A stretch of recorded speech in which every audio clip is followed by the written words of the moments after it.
तो जो हमें साधना करनी है वो क्यों करनी है? ताकि हम श्री कृष्ण की नित्य सेवा प्राप्त कर सकें। और वो नित्य सेवा गुरु शरणागति से ही प्राप्त हो सकती है। अब भक्ति में हमें करना क्या है? हमें भगवान के विषय को ग्रहण करना है। आप लोग यहाँ आए हैं, क्यों आए हैं? ताकि हम भगवान के समस्त विषयों को ग्रहण कर सकें। समस्त विषय का मतलब भगवान के नाम, रूप, लीला, गुण, धाम को ग्रहण करना। अब ये ग्रहण कौन करेगा? आत्मा? ना, आत्मा तो अकर्ता है। तो दो हैं ग्रहण करने वाली वस्तुएं, एक तो इंद्रियां, दूसरा मन। इंद्रियां भी भगवान के विषय को ग्रहण करती हैं। जैसे आप भगवान के नाम, रूप, लीला, गुण आदि का गान करते हैं रसना से, ये इंद्रियां भगवान के विषय को ग्रहण कर रही हैं। आप अपने गुरु का प्रवचन सुनते हैं कान से, ये इंद्रियां भगवान के विषय को ग्रहण कर रही हैं। लेकिन प्रमुख है मन।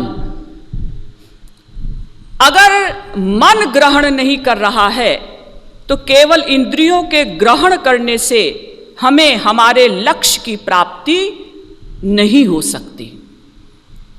हाँ, नथिंग से समथिंग अच्छा होता है।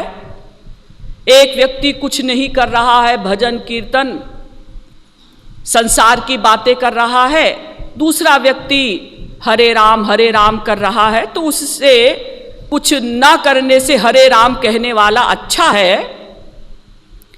लेकिन केवल इंद्रियों की उपासना नहीं मानी जाती। मनेर स्मरण प्राण, चैतन्य महाप्रभु ने कहा कि मन ही यानी भगवान का स्मरण करना ही भक्ति का प्राण है। जैसे हमारे शरीर से अगर प्राण चला जाए, आत्मा चली जाए, तो ये शरीर मिट्टी हो जाता है। और ऐसी मिट्टी हो जाता है कि अपने ही परिवार के लोग घृणा करने लगते हैं। वो चाहे हमारी माँ का पार्थिव शरीर हो, पिता का हो, भाई का हो, बहन का हो, स्त्री का हो, पति का हो, आत्मा के निकलते ही लोग कहते हैं अरे भाई बदबू आने लगी है, दुर्गंध आने लगी है, बाहर निकालो। अब लेकिन कुछ सम्मान के साथ निकालो, नहीं तो संसार वाले क्या कहेंगे कि देखो पिता को ऐसे ही निकाल दिया। तो थोड़ा सम्मान भी कर देते हैं, माला वाला भी पहना देते हैं पार्थिव शरीर में। लेकिन मन की मंशा वही रहती है कि भाई दुर्गंध आ रही है तो या तो पानी में डाल दो शव को, या जमीन पर गाड़ दो, या दाह संस्कार कर दो। यानी मिट्टी से भी बदतर हो जाता है ये शरीर, कब? प्राण निकलते ही, आत्मा के निकलते ही।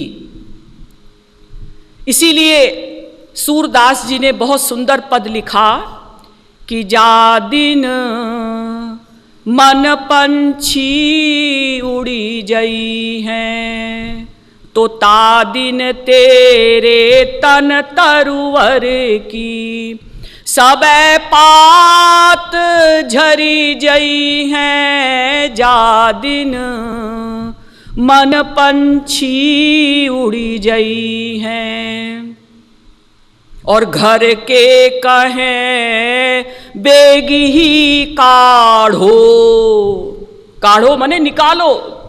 घर के कहें बेगी ही काढ़ो, भूत बने को खई है। जा दिन मन पंछी उड़ी जई हैं, और जातिरियासों प्रीति घनेरी, सोऊ देखी डेरई हैं, जा दिन मन पंछी उड़ी जई हैं।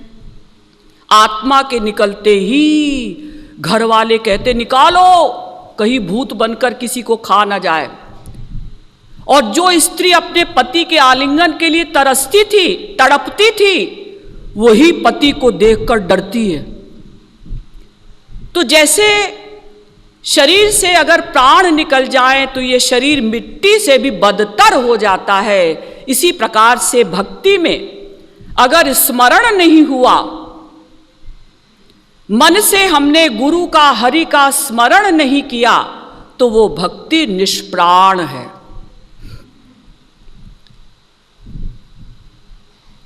अब एक बात हमारे सामने आती है कि जब हम भक्ति करने चलते हैं तो लोग ये कहते हैं नासमझी के कारण कि हमारा मन भगवान में नहीं लगता। मन भगवान में नहीं लगता, तो अगर मन भगवान में लग गया तब तो वो सिद्धि है, तब तो आपने लक्ष्य प्राप्त कर लिया।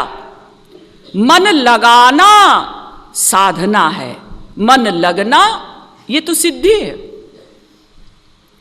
संसार में भी पहले हम प्रयत्न करते हैं, पहले लोग पढ़ते हैं, फिर परीक्षा देते हैं, तब एमए की डिग्री मिलती है।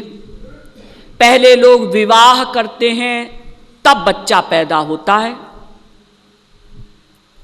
यानी संसार में भी पहले करना फिर होना।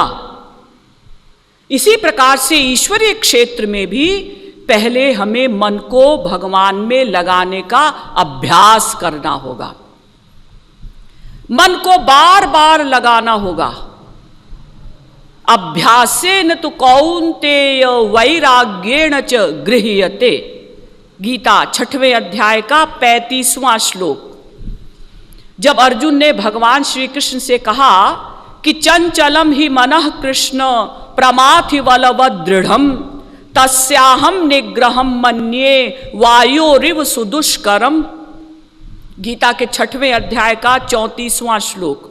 महाराज, ये मन बहुत चंचल है, इसकी गति वायु से भी अधिक तेज है।